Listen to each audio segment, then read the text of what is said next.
그리고 한국 사람들이 오래 사는 이유 중에 또 한 이유가 있답니다. 삶에 대한 의욕이 강하답니다. 그거는 좋은 말이고 어떻게 보면은 경쟁심, 질투심이 강하다는 거죠. 사촌이 논사하면 배가 아프다. 이게 건강에 좋답니다. 왜냐? 난 더 열심히 해가지고 난 논을 더 많이 사야 되겠다. 이런 성취욕. 그게 나쁘게 말하면 질투심인데 좋은 말로 하면 이게 성취욕입니다. 한국 사람들이 노련해. 여기 오시는 분들도 그런 걸 느낍니다만 여기 오면 힘이 납니다. 그런데 미국 사람들, 유럽 사람들 7, 80대 모였을 때 느끼는 거하고 완전히 달라요. 한국 사람들은 긴장감 속에서 삽니다. 더구나 긴장감이 어디서 오느냐? 가정사에서 오면은 이게 좀 스트레스가 되죠. 이 나라를 걱정하는 긴장감은 이 건강에 좋습니다. 여러분들은 건강에 좋습니다. 나라를 걱정하고 여기 보니까 눈초리를 보니까 문 대통령을 되게 싫어하는 사람들이 많은 것 같은데 그게 건강에 좋습니다. 왜냐? 이게 정의감이거든요. 정의감입니다. 스트레스가 아닙니다. 이거는 스트레스는 어떤 이해관계 때문에 자기 개인적 이해관계 때문에 일어나는 정신적 압박이 그게 스트레스지 나라를 걱정하면서 후대를 걱정하면서 느끼는 스트레스는 이게 정신적으로 좋다 이겁니다. 그러니까 열심히 욕하고 열심히 싸우십시오. 아까 우리 김 선생님이 미리 알려드렸던데 8월 15일 날 문재인 하야 촉구 국민대회가 열린다고. 또 주관단체 중에 하나가 한기총입니다. 한국 개신교의 대표단체인데 그 정광훈 목사라는 분이 주도를 해가지고 광화문에서 오후 1시부터 열린다고 하니까 그날 부산에서 많이 상경해 주시기 바랍니다. 어제 있었던 일을 보면은 한국의 현재 위기의 한 단면을 알 수가 있습니다. 어제 대한민국은 죽었습니다. 어제 대한민국이 죽었어요. 무슨 말이냐? 새벽 5시에 김정은이가 미사일을 쏠 때, 원산부근에서 쏠 때, 거기에 핵탄두를 달아서 남쪽으로 쏘았더라면은 대한민국 죽었습니다. 남쪽으로 쏘지 않았기 때문에 여러분들이 지금 살고 있는 겁니다. 남쪽으로 쏘았더라면은. 그런데 어제는 동쪽으로 쏘았죠. 그럼 남쪽으로 핵탄두를 실어가지고 쏘았을 때 막을 방법이 있느냐? 막을 방법 없습니다. 어제 쏜 미사일은 길게 날아간 게 630km 날아갔다고 그래요. 그리고 그 고도가 50km를 유지하면서 날아갔습니다. 보통 600 날아가려면 이렇게 떨어지는데 이게 아니고 이렇게 해가지고 쭉 그리고 날아가면서 회피 기동을 합니다. 요격당하지 않기 위해서 회피 기동을 하는 신형 미사일입니다. 신형 탄도 미사일입니다. 이게 러시아에서 개발한 것을 북한이 개량했다고 합니다. 이스칸데르형이라고 그러는데 이게 아주 가공할 무기입니다. 그럼 우리가 가지고 있는 방어망은 패트리어트 미사일 정도입니다. 수도권에는 또 사드도 없어요. 이러니까 막을 방법 없습니다. 그러니까 여러분들이 생존하고 있는 이유는 어제 김정은이가 미치지 않았기 때문입니다. 김정은이가 미치지 않았기 때문에 여러분들이 지금 숨을 쉬고 있습니다. 여러분들의 목숨은 김정은에게 달려 있습니다. 김정은이가 오늘 밤이라도 발작을 한다든지 아니면 자포자기 심리가 돼가지고 핵미사일 발사 명령을 내릴 때 북한에 말릴 사람 있겠어요? 북한에 말릴 사람 없습니다. 민주주의 국가에서는 그런 명령 내리면은 주변에서 말릴 사람이 많죠. 명령 거부할 사람 많습니다. 그러나 독재 국가인데 안 되죠. 오늘 밤에 김정은이가 제발 발작하고 미치지 않도록 여러분들 기도해야 됩니다. 이 세계에서 5천만 국민이 독재자 한 사람의 마음에 그 생존을 맡기고 있으면서도 그거 걱정하지 않고 하루하루 생활에 집착하는 나라는 세계에서 대한민국 하나밖에 없습니다. 요행수에 모든 것을 걸고 살아가면서 부끄러움이 없고 또 그런 대통령을 뽑고 안보 외교를 잘 한다고 해서 문재인 대통령 지지율이 약 50% 이상으로 올라갔어요. 잘한다는 이유가 두 개입니다. 문재인 지지의 이유를 물으면 두 개입니다. 북한 관계를 잘한다, 외교를 잘한다는 겁니다. 어떻게 생각하십니까?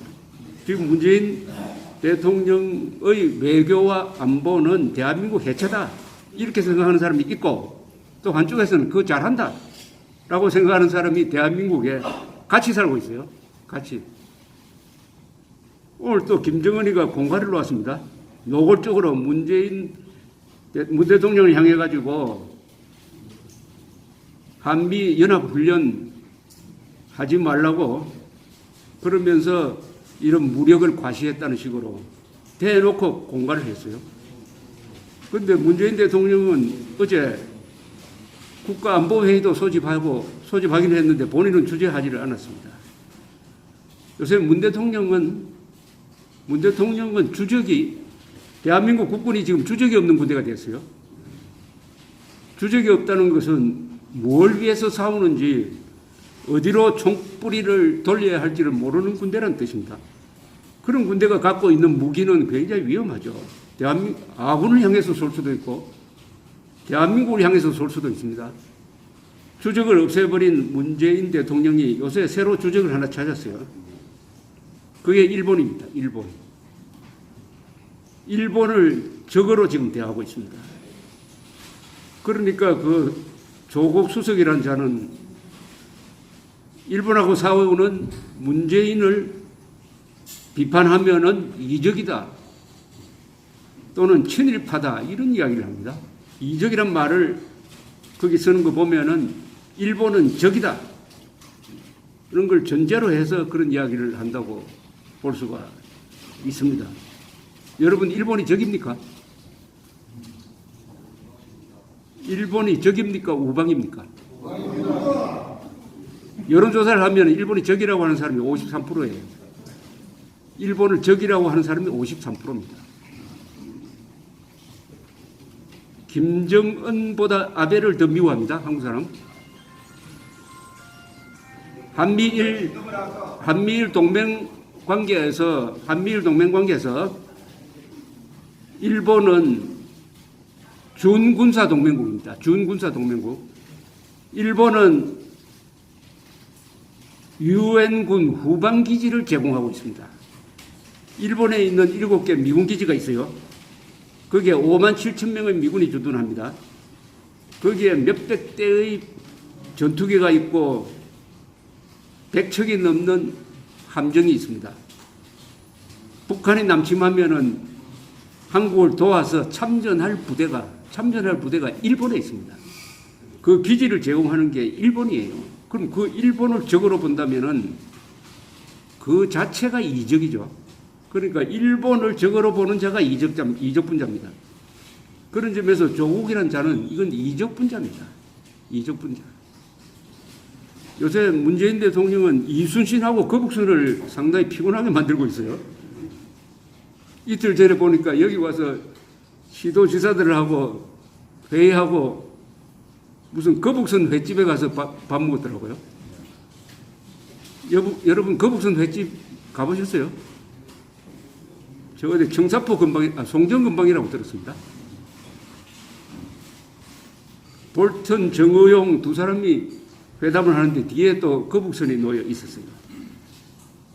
또 호남 지방에 가서 이순신과 호남 사람들이 나라를 지켰다는 식으로 이야기를 하면서 그 유명한 상유 12 정신을 이야기했습니다. 상유 12는 명량 전투를 앞두고 그때 수군이 7천량 해전에서 한국 수군이 전멸해버렸습니다. 원균도 전사하고. 그래서 옥에서 풀려난 이순신이 이제 원대 복귀를 했습니다. 삼군 수군 통제사로 원대 복귀하면서 조정에 올린 보고서에 나오는 거죠. 아직 신이 죽지 않고 12척이 남아 있으니까 적이 함부로 얕보지 못할 것입니다. 그걸 상류10이라고 그래요. 아주 읽는 사람으로 하여금 감동을 주는 말입니다. 줄이면은 이순신이 살아있고 12척이 남았으니까 버틸 수 있다. 얼마나 멋진 이야기입니까? 그런데 문재인 대통령이 그 이야기를 한 것은 적절치 않습니다. 수군이 전멸했다는 이야기 아닙니까? 지금 12척밖에 없습니까? 한국이 얼마나 강한 나라인데, 엄청난 나라인데, 이 국력이 있는데 왜 상류 10위를 갖다 붙입니까? 상류 10위는 다 망해가지고 12척밖에 남지 않았을 절망적 차원에서 하는 이야기지, 그런 비장한 이야기를 할 때가 아니죠. 한미일 동맹을 강화하고 국민들의 여론을 한 군데 모으면 얼마든지 외부와 대결을 할 수가 있습니다. 그런데 이적, 친일 분자, 요새는 또 뭐 죽창가라는 이야기를 하는, 동학 농민운동 때 죽창, 아니 요새 기관총도 있고 대포도 있는데 죽창을 가지고 이길 수가 있습니까? 여러분, 죽창을 가지고 일본하고 싸워서 이길 수가 있습니까? 12척 가지고 일본하고 싸워서 이길 수가 있습니까? 왜 이런 이야기를 하느냐? 이미 아베와의 대결에서 졌다는 이야기입니다. 이미 패색이 짙어가지고 이제는 졌을 때 어떤 변명을 만들 거냐, 알리바이를 만들 거냐 하는데 노력하고 있다는 게 그런 언어 선택에서 저절로 나옵니다. 졌다는 이야기예요. 왜 졌느냐? 졌다는 것을 자기가, 문재인 정권이 스스로 드러내고 있습니다. 1대1로 싸워야 될 거 아닙니까? 논리로서 싸우고 저쪽에서 무역 보복하면 우리도 대응을 하고 해가지고 1대1로 싸워야 되고 1대1로 풀어야 됩니다. 그런데 아직 싸움이 시작되지도 않았어요. 그랬는데 아베와談判할 생각은 안 하고 트럼프 대통령한테 부탁을 해가지고 중재를 써달라? 여러분, 꼬마들이 주먹다짐하고 싸울 때도 새가 불리하면은 뭐 삼촌 부르고 지나가는 아저씨 불러가지고 말려달라 하지 않습니까? 이게 벌써 졌다는 겁니다. 그런데 트럼프가 공개적으로 이야기를 했어요. 한국 대통령이 중재를 해달라고 하는데 내가 이렇게 이야기를 했다. 나는 지금 북한을 위해서 한국 돕고 있다. 그런데 굉장히 바쁘다. 그래도 중재를 하려면은 양쪽이 다 나한테 요구를 해야 된다. 즉, 아베도 중재를 요청하면은 두 사람이 다 요청하면 그때는 내가 중재하겠다. 이런 식으로 이야기했습니다. 아베가 중재해달라고 트럼프에게 요구를 하겠습니까? 이기고 있는데 왜 중재를 해달라고 그럽니까? 이기고 있는데. 이것만 해도 진 게임이라는 뜻입니다. 졌다는 이야기입니다. 또 경제 침략이라고 그래요. 여당이 대책위원회를 세웠는데 이름이 경제 침략이랍니다. 여러분, 이 정도로 가지고 침략이라고 하면 됩니까? 지금 일본에서는 뭐라고 하느냐? 우리 경제보복 아니다. 지금 하려고 하는 것은 첫째는 세 가지 부품이 한국에 들어오면은 사후 관리가 잘 안 된다. 그러니까 앞으로 한국에 수출할 때 수출 관리를 좀 강화하겠다. 이건 국내 문제다. 우리가 알아서 하는 거니까 우리한테 이렇고 저렇고 하는 것은 내정감 있습니다. 그 다음에 두 번째, 이제 곧 진짜 큰 경제 보복이 들어올 겁니다. 그게 화이트 리스트라는 게 있어요. 화이트 리스트라는 것은 뭐냐 하면은 이 물건을 팔면은 무기 제조에 서일 위험성이 있는 부품이 있어요. 그게 일본에서 분류를 하면 약 1000개가 됩니다. 1000개. 요것을 외국에 팔 때는 특별히 주의를 해야 된다. 그런데 일본의 동맹국인 경우에는 안심을 하고 한 분만 허가를 받으면은 몇 년 동안 그냥 자동적으로 수출될 수 있도록 하는 게 화이트 리스트입니다. 그 화이트 리스트에 일본이 지정한 나라는 다 민주주의 국가고 서방 진영에 있는 국가고 안보적 유대 관계를 갖고 있는 나라입니다. 아시아에서는 한국밖에 없어요. 일본하고 친한 아시아 나라가 많아요. 일본하고 여러 가지 인연으로, 특히 인도네시아 같은 나라, 옛날에 식민지를 침략한 적이 있습니다만 인도네시아 같은 나라도 있고 특히 일본이 요새 중시하는 나라가 인도입니다. 인도.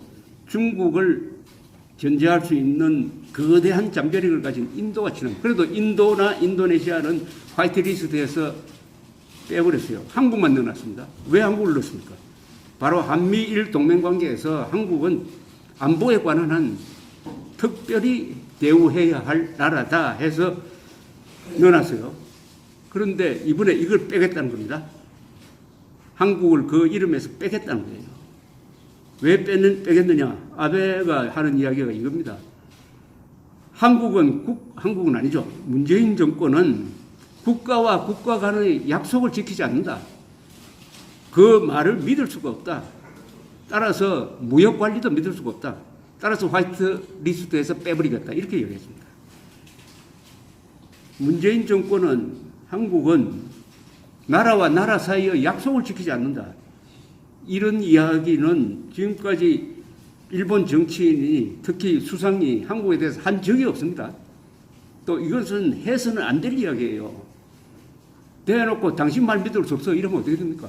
우리가 서로 논쟁을 하다가 하나하나 따지는 건 괜찮지만은 완전히 총체적으로 당신 말은 믿을 수 없어. 약속을 안 지켜. 이러면 그걸로 끝입니다. 이것은 사실은 신뢰관계가 없다는 거죠. 그렇다고 뭐 당교는 아니지만 그 당교 수준으로 갈 때 하는 이야기입니다. 그리고 우리 대사를 불러놓고 일본 외상이 이런 이야기를 했어요.